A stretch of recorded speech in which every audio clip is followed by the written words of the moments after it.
Karibu kwenye simulizi ya mchungaji anayetoa kafara waumini wake.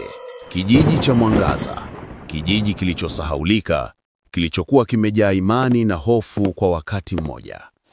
Kwa miaka mingi, kanisa lililokuwa katikati ya kijiji hilo lilisalia tupu. Hakuna aliyekuwa na ujasiri wa kulikaribia baada ya kifo cha mchungaji wa zamani ambaye alikufa ghafla akiwa madhabahuni. Lakini mwaka huu mambo yamebadilika. Mchungaji mpya amewasili. Jina lake Mchungaji Elia. Sauti ya watu wakiimba nyimbo za sifa, kengele za kanisa zikilia kwa furaha. Kwa wiki chache tu, kijiji kizima kimebadilika. Wagonjwa wanapona, waliopotea wanarudi, na watu wanasema Elia ni mtu wa Mungu wa kweli. Lakini si kila nuru inayong'aa ni ya mbinguni. Usiku mmoja, kijana mdogo aitwaye Samueli, aliyekuwa akisaidia kufagia kanisani, alibaki peke yake baada ya ibada. Akiwa anafuta sakafu, alisikia kitu kikibubujika chini ya madhabahu. Aliposogea karibu, akaona tone la damu likidondoka polepole. Samueli akahisi baridi ikimpitia. Alipoinua macho, akasikia sauti ya ajabu ikitoka chini ya ardhi, sauti ya kiumbe kwa sauti nzito. Damu ndiyo sadaka ya nuru. Sauti ya radi, upepo na vunjiko la kioo. Samueli alirudi nyuma kwa hofu, akapiga kelele, lakini hakuna aliyemsikia.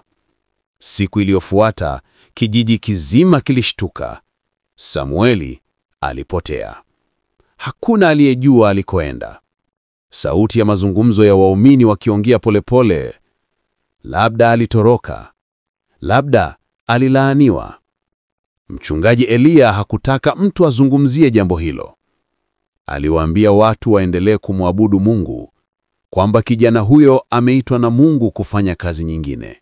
Lakini usiku ule ule, mlangoni mwa kanisa kulionekana alama ya ajabu imechorwa kwa damu. Alama ya jicho linalotazama juu. Ndani yake kulikuwa na maandishi madogo yasiyoeleweka. Background music inakuwa nzito, sauti za upepo zikivuma. Siku zikapita.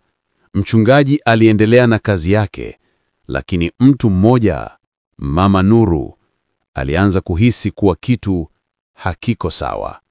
Kila usiku alikuwa akiota ndoto moja ile ile. Ndoto ya kanisa likiwa giza na mchungaji akipiga magoti juu ya damu. Alipojaribu kuambia watu, walimcheka. Walimwambia usimtukane mtumishi wa Mungu. Lakini Mama Nuru hakukata tamaa. Usiku wa Ijumaa, aliingia kanisani kimya kimya. Taa zilikuwa zimezimwa, upepo ukivuma kupitia madirisha, lakini kulikuwa na mwanga hafifu ukitoka chini ya madhabahu. Alipokaribia, aliinua pazia, na chini yake akaona chupa ndogo yenye damu safi, bado inatiririka. Pembeni yake kulikuwa na Biblia, lakini kurasa zake zimeandikwa kwa damu. Sauti ya mapigo ya moyo. Boom! Boom! Boom! Mama Nuru akapiga hatua moja nyuma, na ghafla taa zote zikazimwa.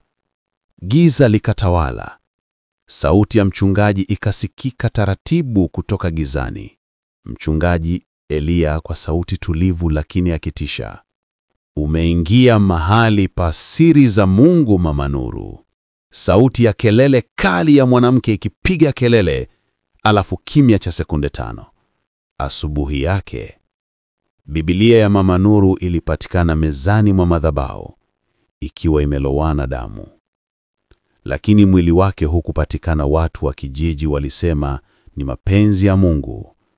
Lakini wazee wachache walijua ukweli, kwamba kanisa la Mwanga limeanza tena kutoa kafara kama ilivyokuwa miaka mingi iliyopita.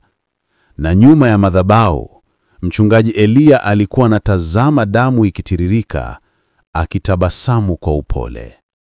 Mchungaji Eliya: damu ndiyo nuru ya kweli. Kwa sauti ya kitisha ya mwisho: katika kijiji cha mwangaza, nuru inang'aa, lakini usiwasahau maneno haya: kila mwanga una kivuli chake, na wakati mwingine kivuli hicho ndicho kinachoongoza ibada. Sauti ya upepo, kengele inalia, kisha giza totoro. Mwisho wa episodi ya kwanza. Usikose episodi ya pili hapa hapa.